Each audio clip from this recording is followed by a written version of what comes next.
Before we had words like narcissistic abuse, there were people already living in it. They just called it a troubled marriage, where they blamed themselves.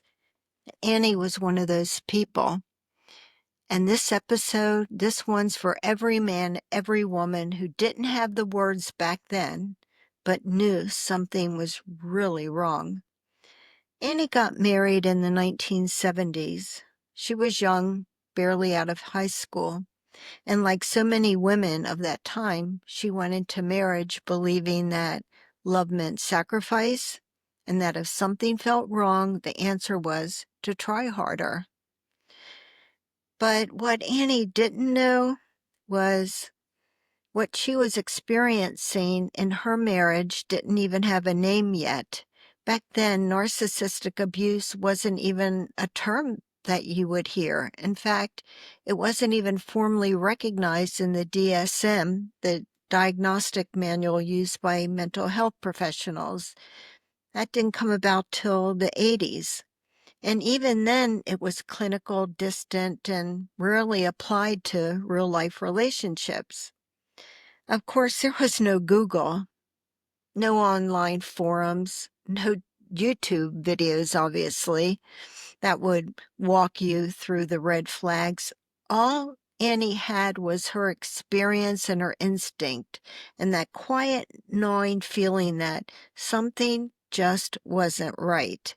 She started to notice little things like how other couples could talk to each other. I mean, actually talk to each other without sarcasm, without needing for someone to win or someone to be humiliated.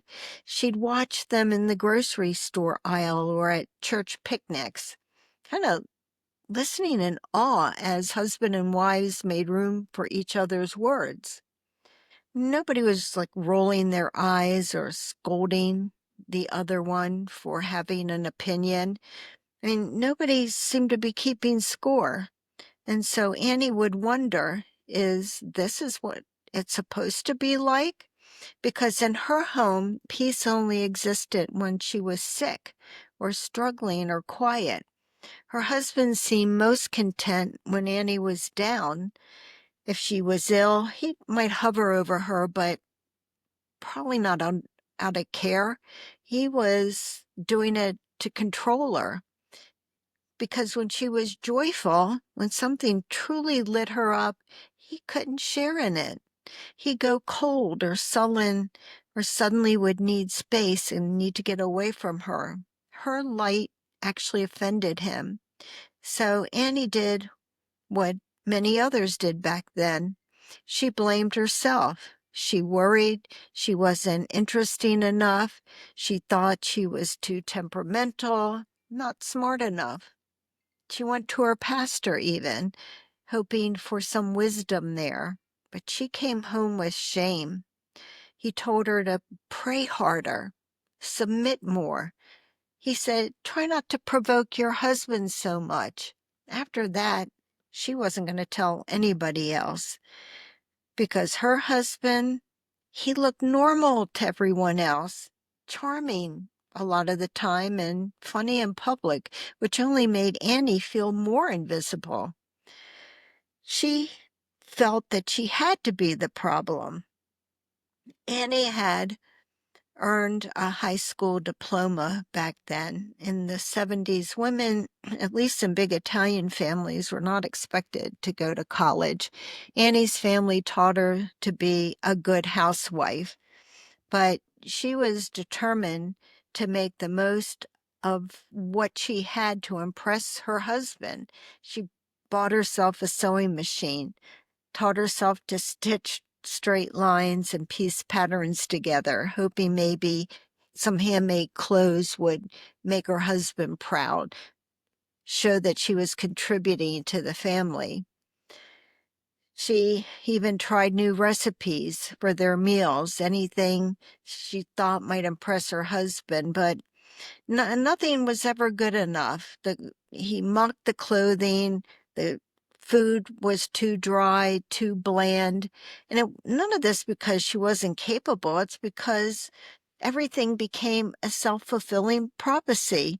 She would enter the situation eventually feeling she was going to fail, and it became inevitable. She did fail.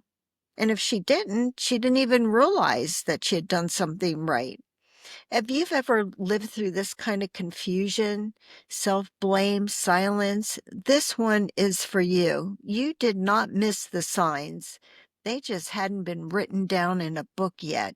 And if no one ever told you before, you were never the problem.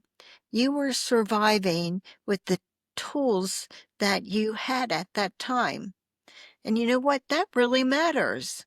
Annie didn't have the words back then, but she does now.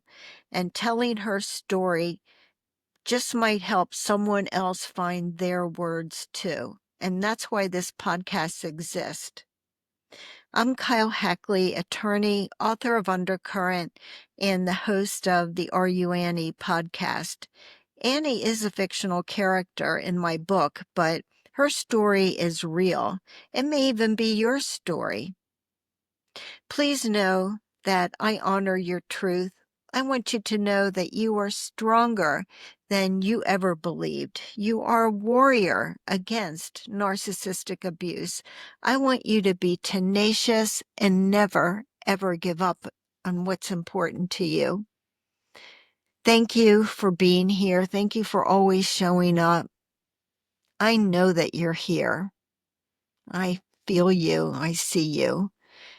And until next episode, please take care of yourself. I'll see you very soon. Bye.